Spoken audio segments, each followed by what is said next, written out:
बोलो गीता माता की जय। ओम श्री परमात्मने नमः। श्रीमद् भगवद गीता तृतीय अध्याय 16वां श्लोक। एवं प्रवर्तितं चक्रं नानुवर्तयति यः अगाउरिन्द्रिया रामो मोघम पार्थ स जीवति।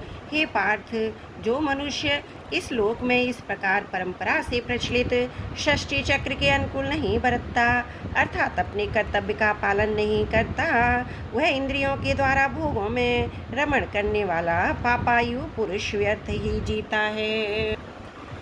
भगवान यहाँ अर्जुन के लिए पार्थ संबोधन देकर मानो यह कह रहे हैं कि तुम उसी के पुत्र हो जिसने आजीवन कष्ट सहकर भी अपने कर्तव्य का पालन किया था।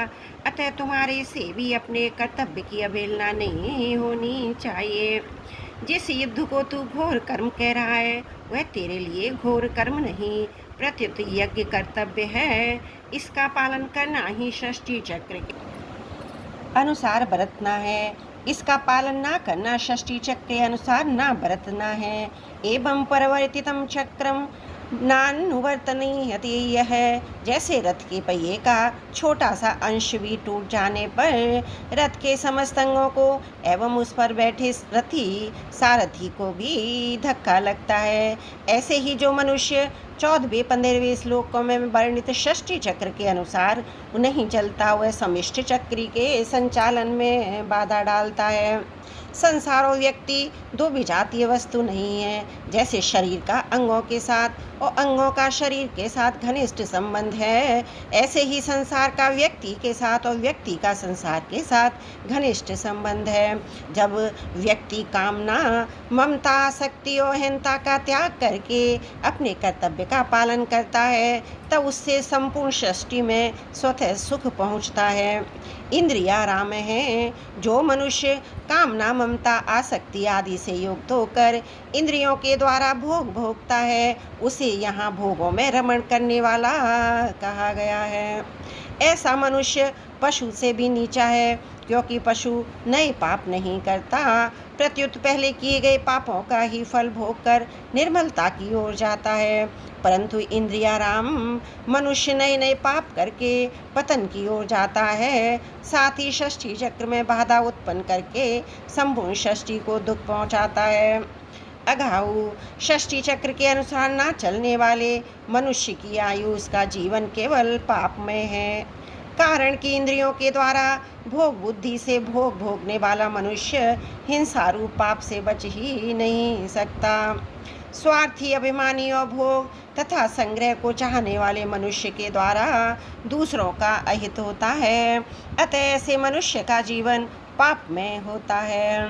गोस्वामी श्री तुलसीदास जी कहते हैं, पर द्रोही पर दाररत पर धन पर अपवाद, ते नर पावर पाप महे देह धरे मनुजात।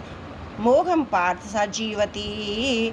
अपने कर्तव्य का पालन न करने वाले मनुष्य की सभ्य भाषा में निंदा या ताड़ना करते हुए भगवान कहते हैं, ऐसा मनुष्य संसार में व्यर्थ ही जीता है, अर्थात वह मर जाए तो अच्छा है। तात्पर्य है कि यदि अपने कर्तव्य का पालन करके षष्ठी को सुख नहीं पहुंचाता, तो कम से कम दुख तो ना पहुंचाए। जैसे भगवान श्री राम के वनवास के समय अयोध्या वासियों के चित्रकूट आने पर कोल, किरात, भील आदि जंगली लोगों ने उनसे कहा था, हम आपके वस्त्र और बर्तन नहीं चुरा लेते, यही हमारी बहुत बड़ी सेवा है। यह हमारी अति बड़ी सेवकाई है और ये हमारी सेवा बहुत परम है। ऐसे ही अपने कर्तव्य का पालन न करने वाले मनुष्य कम से कम षष्ठी चक्र में बाधा न डालें, तो यह उनकी सेवा ही है। षष्ठी चक्र के अनुसार ना चलने वाले मनुष्य के लिए भगवान ने पहले ही बोल रखा है। इस प्रकार कहा है, अब उसमें पापायु इंद्रियाराम ही कह सकते हैं। गोस्वामी तुलसीदास महाराज जी ने कहा है, तेज कृषानुरोष महिषेशा, अब गुण धन धनी धनेशा, उदय केत समहित सब ही के, कुंभकर्ण सम सोवतनी के। त्रुटियों के लिए क्षमा प्रार्थी हूँ। वसुदेव सुतं देवं कंस चारुण मर्दनम देवकी परमानंदम कृष्णं वंदे जगद्गुरुम्।